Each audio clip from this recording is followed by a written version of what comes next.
Dia 1000 kali pun kita khianati cintanya, dia tetap memberikan peluang kepada kita untuk kembali kepadanya. Nah, sebenarnya kita akan tarik ini manusia seharusnya bagaimana gitu di dalam membangun interaksi sama Tuhan. Itu juga atau gitu, gimana? Ya. Gitu ya.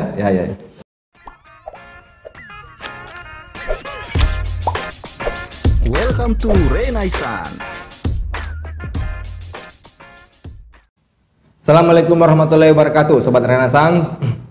Kembali lagi bersama saya Muhajir, dan tentunya lagi-lagi kita akan berbincang hangat, berbincang santai bersama Bang Jul. Tentu Sobat Renaissance sudah melihat langsung Bang Jul di video sebelumnya, Bang ya, tentang relasi antara akal dan cinta, yang sebenarnya tidak ada kontradiksi antara akal dan cinta, Bang ya. Dan sekarang kita akan membahas tentang praktik mencintai itu, karena sudah teorinya, dan kita akan membicarakan tentang bagaimana sih praktik, dan pastinya akan dibahas oleh Bang Jul. Jadi dalam durasi waktu yang cukup panjang ini kita akan membahas tentang bagaimana mencintai, menjadi pecinta sejati, Bang ya. Nah, langsung saja pertanyaan utamanya, Bang. Bagaimana sih, kan sudah dibicarakan antara akal versus cinta yang tidak ada kontradiksi ya. Terus kalau sudah kita tahu itu, bagaimana menjadi pecinta sejati itu sendiri? Makasih banyak. Mungkin saya sebelum menjawab pertanyaan ini, terlebih dahulu kembali saya menyapa sahabat Renaissance dimanapun kemudian berada. Sebelum saya menjawab, satu hal yang mungkin yang sangat mendasar ketika kita kemudian membuka literasi-literasi misalnya dalam tradisi sufistik, itu memang ada seruan, bangkitlah, berjalanlah, dan menjadilah pecinta. Nah, ini jadi masalah. Disuruh memang kita, dalam agama-agama kita juga kemudian disuruh kita untuk menjadi seorang pecinta. Dalam kehidupan sosial kita juga secara kultural kita juga disuruh untuk menjadi seorang pecinta. Namun ketika kemudian ini kita mau praktekkan, ini kemudian ada dua hal yang terlebih dahulu yang harus kita bahas. Gitu. Hal yang pertama yang harus kita bahas adalah menjadi pecinta, karena kata cinta sebentar di dalam beberapa literasi sufistik itu kita menemukan seakan-akan ada dua yang kontradiksi. Kadang misalnya ada yang dipahami bahwa cinta itu sebagai sebuah penjara, kadang ada cinta dipahami sebagai pembebasan misalnya. Dengan cinta orang bisa terbang setinggi-tingginya. Nah, ini ada dua fenomena ini yang kemudian kadang salah kita pahami bahwa terjadi kontradiksi di antara makna cinta itu sendiri. Oke, itu yang pertama. Pertanyaan kedua, sebagaimana pertanyaan tadi, bahwa betulkah kemudian kalau kita disuruh untuk mencintai, maka kemudian di sini harus ada jalan apa yang harus kita tempuh, metodenya bagaimana menjadi seorang pecinta gitu. Jadi dia sesuatu yang objektif, bukan sesuatu yang subjektif, bahwa setiap orang bebas memberikan interpretasi, makna, jalan, metode bagaimana mencintai. Cinta itu sebentar dalam metodologinya adalah sesuatu yang harus objektif gitu, sehingga aturan-aturannya itu harus jelas gitu, bukan semau kita misalnya. Oh gitu ya. Ya, misalnya dokter itu ada aturan minum sebuah obat gitu. Sama dengan aturan mencintai yang sejati itu harus juga ada regulasinya. Oh, gitu sekarang ya? Yang jadi pertanyaan, yang tidak bisa. Nah gitu. Apakah kemudian setiap individu ini yang kemudian punya kelayakan untuk membuat metode mencintai atau cara mencintai, atau dia sesuatu ada aturan-aturan seperti misalnya dalam konteks kita beragama ada aturan yang objektif. Agama itu bukan produksi manusia gitu ya. Nah, itu yang pertama. Jadi pertanyaan pertama, karena kita disuruh untuk mencintai, maka bagaimana cara mencintai? Nah, ini harus kita jawab. Yang kedua, memang apakah cinta sebentar itu adalah sesuatu yang bisa dijelaskan gitu? secara misalnya teoritis. Nah, itu kan juga sebuah pertanyaan. Karena ada orang yang bilang, Ya, karena kadang ada dua yang tadi itu ya. gitu. Cinta tidak bisa didefinisikan gitu. Atau cinta misalnya di dalam misalnya literasi itu kemudian kadang seakan-akan kontradiksi itu sendiri. Cinta misalnya seperti tadi memenjarakan, cinta justru kemudian membebaskan gitu. Nah, bagaimana kemudian mencintai kalau kita pahami bahwa cara mencintai itu bukan hasil subjektivitas kita, maka dia adalah punya regulasi gitu. Regulasinya apa? Ada dua pendekatan misalnya. Jadi kalau ada yang dicintai, berarti ada yang mencintai. Ada asyik wa masyuk kalau dalam bahasa Arab. Ada yang mencintai dan harus ada objek yang dicintai. Kalau kita lihat dari dimensi mencintai ini dalam konteks kehidupan kita, itu misalnya kita lihat lebih dahulu bahwa misalnya Tuhan, bagaimana Tuhan mencintai. Nah, sebelum kita membahas ini manusia, karena sebentar cinta kita yang ideal ini, cara mencintai yang ideal ini harus kita berbasis pada cara cinta yang ini. Cara mencintanya. Ya, cara mencintai. Gitu. Sekarang misalnya ketika mencintai ini kemudian kita lekatkan sama Tuhan, oke? Maka kemudian ada tiga hal yang kemudian menjadi objek yang dicintai oleh Tuhan. Nah, sebentar juga kita akan lihat manusia yang kita cintai ini apa gitu. Nah, Tuhan misalnya dalam bagaimana cara mencintainya. Nah, dalam sebuah riwayat hadits qudsi bahwa yang pertama adalah cinta Tuhan terhadap dirinya. Ya, jadi ada cinta Tuhan, jadi Tuhan sebagai subjek pecinta, Tuhan juga menjadi objek yang dicintai. Nah, dari dimensi inilah sebentar kalau di dalam pembahasan filsafat dengan irfan ini yang kemudian kita kenal sebagai awal muawal penciptaan.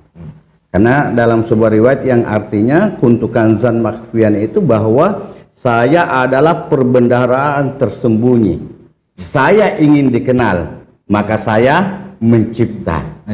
Jadi cinta Tuhan, karena ketika misalnya sesuatu itu memiliki kesempurnaan, dan ketika dia ingin melihat kesempurnaannya, maka dia harus ada objek di luar sebagai kaca untuk kemudian untuk melihat dirinya. Makanya sebentar alam semesta ini adalah turunan dari cinta ilahi. Cinta ilahi pertama, gitu ya. Gitu. Yang kedua, cinta Tuhan terhadap alam semesta selain dirinya. Oke. Nah, di sini sebentar termasuk manusia. Jadi makhluk ini yang kemudian kita kenal sebagai cinta dalam makna rahmat. Rahmati wasiat kulla syai, dan rahmatku meliputi segala sesuatu. Nah, cinta Tuhan di sini umum. Tanpa kemudian melihat agama, suku, bangsanya orang, dia akan mendapat cinta Tuhan yang kita namakan sebagai rahmatnya. Oh gitu ya. Ya, jadi cinta Tuhan terhadap seluruh alam semesta, seluruh natural ini termasuk inklusi dalamnya manusia, tapi dia ini masih dalam makna tahapan itu yang rahmatnya Tuhan. Nah, ada sebentar ada lagi cinta khususnya Tuhan. Yang khusus hanya untuk manusia. Tadi yang alam dan manusia. Semua ya. Ya semua di situ. Selain dirinya, oke? Ini sekarang misalnya khusus hanya untuk manusia. Nah, ini yang kemudian kita sebut dengan cinta dengan nama rahimnya Tuhan. Gitu. Dan rahimnya Tuhan dikhususkan bagi mukmin, ini sangat dijelaskan di dalam ayat Al-Qur'an. Gitu. Levelnya tinggi tuh ya. Yang di khusus manusia itu cintanya bagaimana sih? Sama enggak anunya? Setara enggak dengan rahmah dan rahim? Oh, beda. Beda ya. Kalau rahmatnya Tuhan ini meliputi tanpa kemuliaan apapun agamanya, dia bersyukur ataukah tidak, mau taat sama Tuhan ataukah tidak. Makanya dalam surah Luqman Tuhan menjelaskan, ketika seandainya seluruh manusia di muka bumi tidak taat kepadaku, maka itu tidak akan mengurangi sedikit pun kebesaranku. Bayangkan itu.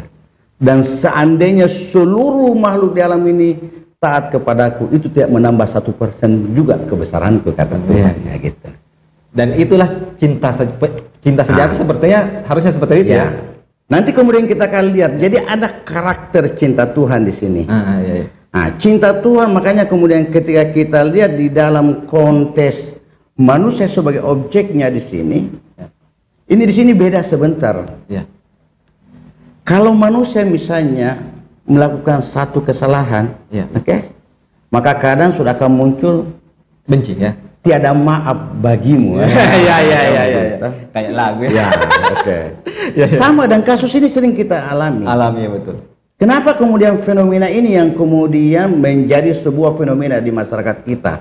Ketika misalnya ada satu kelas antara satu individu dengan individu lain. Tapi Tuhan 1000 kali pun kemudian didustai cintanya oleh manusia, maka pintu maghfirahnya tidak pernah tertutup. Tetap mencintai. Ya, tetap. Dia 1000 kali pun kita khianati cintanya, dia tetap memberikan peluang kepada kita untuk kembali kepadanya. Nah, sebenarnya kita akan tarik ini manusia seharusnya bagaimana gitu di dalam membangun interaksi sama Tuhan. Itu juga atau gitu. gimana? Kenapa? Karena memang Tuhan di sini kemudian tidak butuh itu. Makanya dalam sebuah kisah itu, Rabiatul Adawiyah, suatu saat dia pernah berdoa di masjid. Dan ada juga seorang pemuda datang berdoa di sampingnya Rabiah. Dan ungkapan sang pemuda ini, ya Tuhan, bukakan pintu ampunanmu bagiku. Bukakan pintu ampunanmu bagiku. Mendengar kata-kata ini, Rabiatul Adawiyah marah kepada sang pemuda. Dia bilang, wahai pemuda, sejak kapan pintu ampunan Tuhan tertutup bagi manusia sehingga kamu memohon untuk dibukakan? Pintu ampunan Tuhan itu terbuka terus gitu. Meskipun dihianati cintanya. Ya, gitu. Yang bermasalahnya bukan Tuhan. Yang bermasalahnya itu adalah manusia. Sama kemudian kalau kita tarik dalam konteks kehidupan kita, ketika satu anak sering banyak melanggar sebentar di sebuah masyarakat, kadang bukan orang tuanya yang kemudian menutup pintu bagi sang pemuda yang nakal ini, tapi kadang kita yang pemuda ini secara psikologis malu untuk kemudian kita kembali kepada orang tua kita atau di kampung kita. Padahal pintu maafnya terbuka terus gitu. Dan seperti itulah sebenarnya menjadi pecinta sejati ya. Ya, itu salah satu mungkin aturan dan regulasinya. Sekarang kita tarik misalnya dalam manusia. Misalnya, ini yang dan ini yang menjadi pembahasan kita. Kalau kemudian kita lihat misalnya ketika manusia sebagai subjek yang mencintai, maka kemudian di dalam konteks kehidupan kita juga melihat ada 3 juga pembagiannya. Kalau Tuhan tadi, Tuhan mencintai dirinya, dan itulah kemudian sebagai sumber keberadaan segala sesuatu.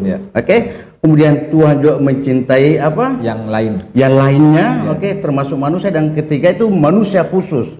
Ini makanya orang-orang wal mukminin ini, orang-orang siddiqin ini itu mendapat cinta khusus dari Tuhan. Nah, sekarang manusia.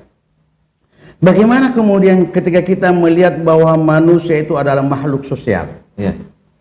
Manusia itu bergulat dengan di sebuah komunitas yang di dalam komunitas itu terdiri dari satu individu lain, apapun berbeda sebentar statusnya. Nah, kita akan lihat juga sebentar ini misalnya ada yang kemudian diberikan manusia sebagai pecinta. Yang pertama itu apa yang dia cintai? Itu cinta terhadap dirinya sebagaimana sendiri. Tuhan kan?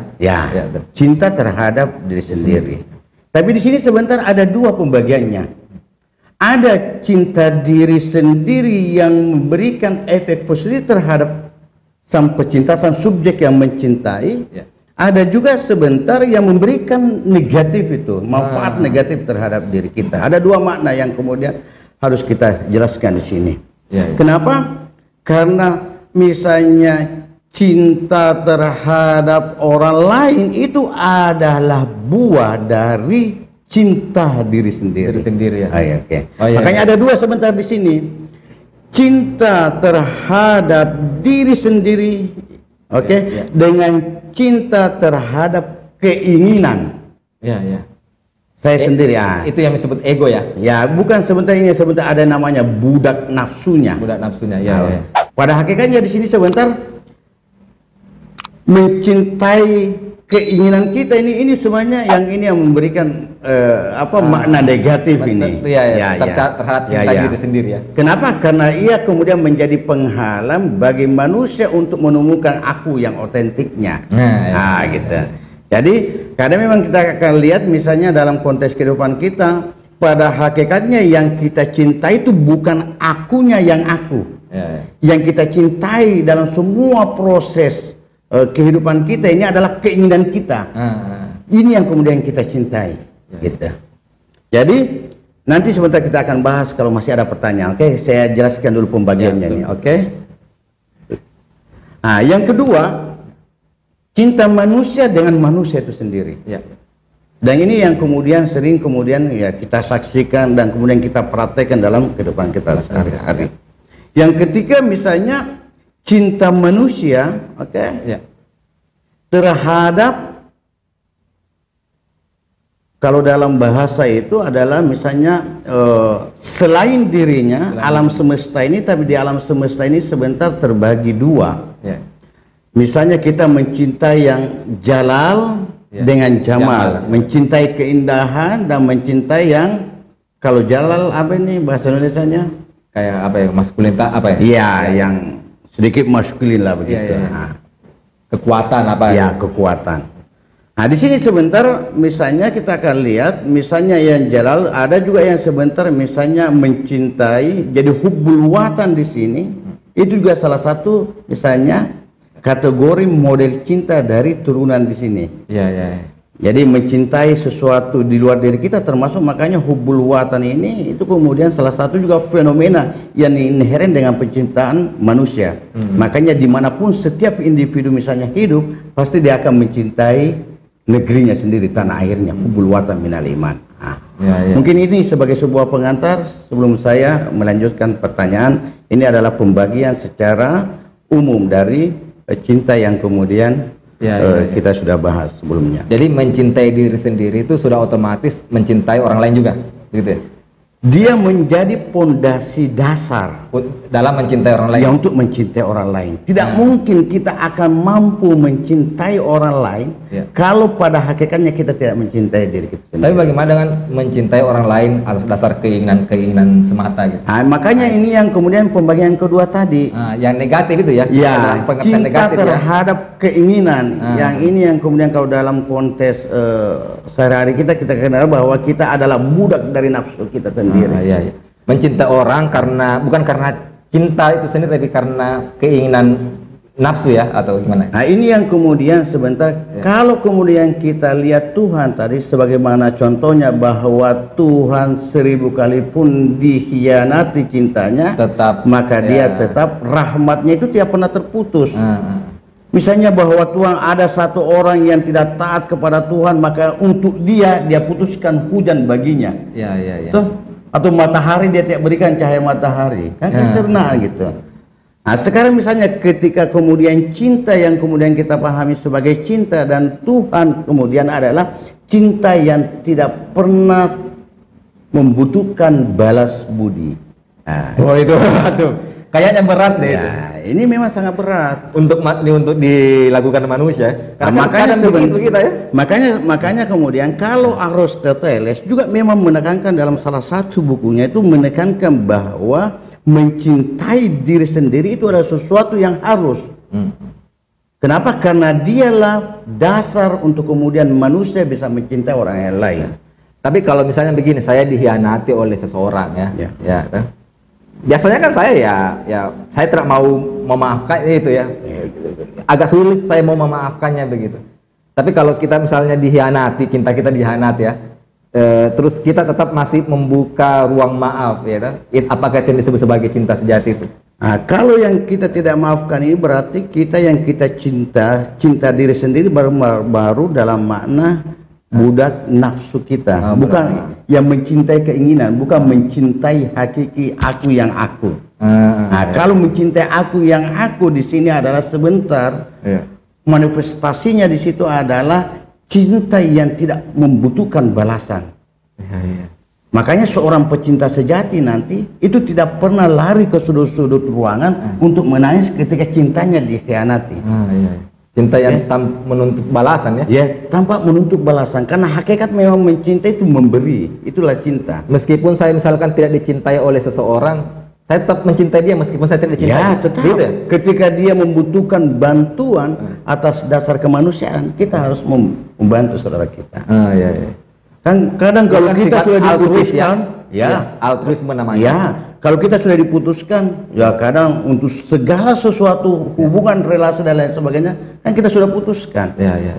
Tapi Jadilah meskipun seperti- diputuskan, kita tetap mencintai. Ya, tetap kita mencintai gitu. Tapi itu berat loh itu. Ya, memang sangat berat, makanya orang yang akan mampu menjawantahkan misalnya cinta-cinta yang begini, ada cinta-cinta yang kemudian dirinya ini, akunya ini adalah yang sudah bersambung dengan ilahiyah gitu. Ataukah menjadi pecinta sejati itu karena seperti itu syaratnya, maka berat menjadi pecinta Ya, sejati. makanya susah. Makanya sekarang kalau kita mau bertanya, betulkah hari ini kita sudah pernah belajar untuk mencintai? Mencintai atau itu bukan cinta namanya? Ya, atau pada hakikatnya itu bukan cinta. Iya. Kenapa? Ketika kita masih mengharapkan balasan daripada cinta, pada hakikatnya kita tidak mencintai diri kita. Yang kita cintai adalah keinginan kita gitu. Iya. Karena keinginan kita itu pasti membutuhkan balasan. Toh? Iya.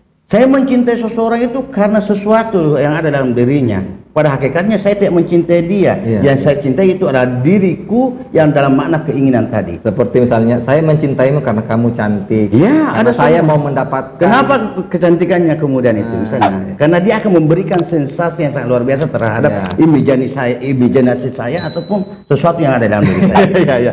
Tapi harusnya itu saya mencintaimu walaupun kamu tidak mencintai saya misalnya. Saya mencintaimu walaupun saya tidak mendapatkan apa-apa dari situ.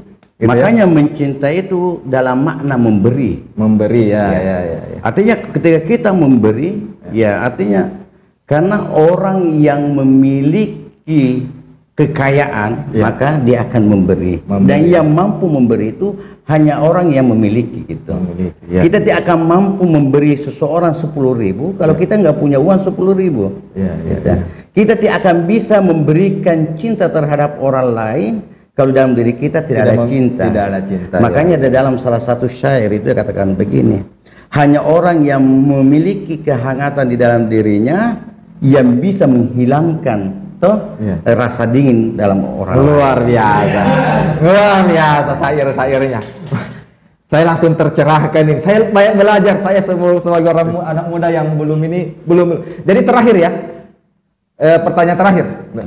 Boleh siapa tahu ada syair-syair dari Bang Jules sendiri untuk Sobat Renaissance menjadi menjadi referensinya untuk memaknai cinta sejati seperti apa begitu. Satu hal bahwa cinta sejati bisa terjewantahkan di dalam diri kita, bahwa sumber utamanya itu adalah ilahiyah.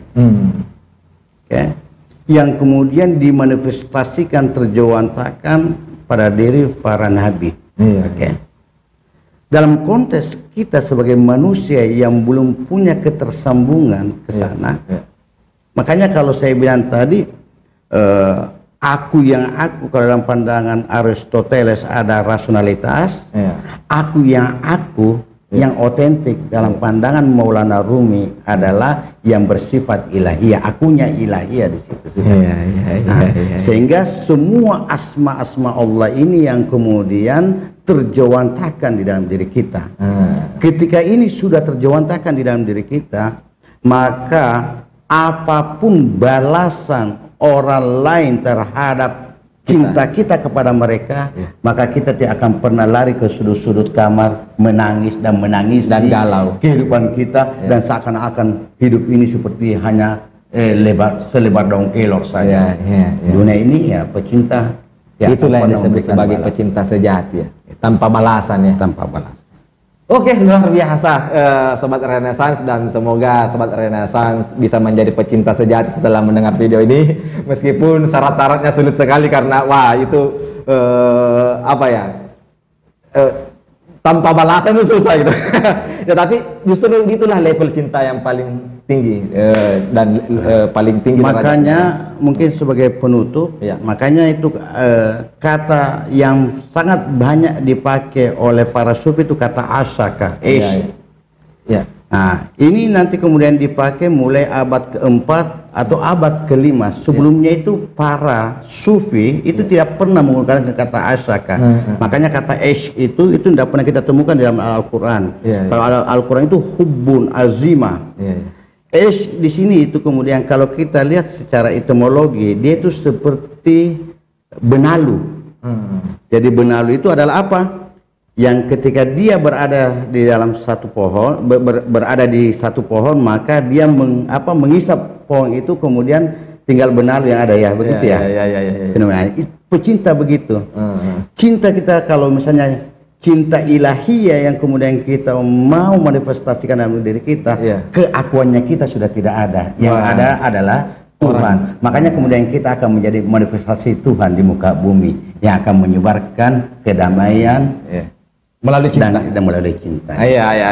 Oke, sobat Renaissance, menarik sekali, dan sampai sini saja Bang Jul ya.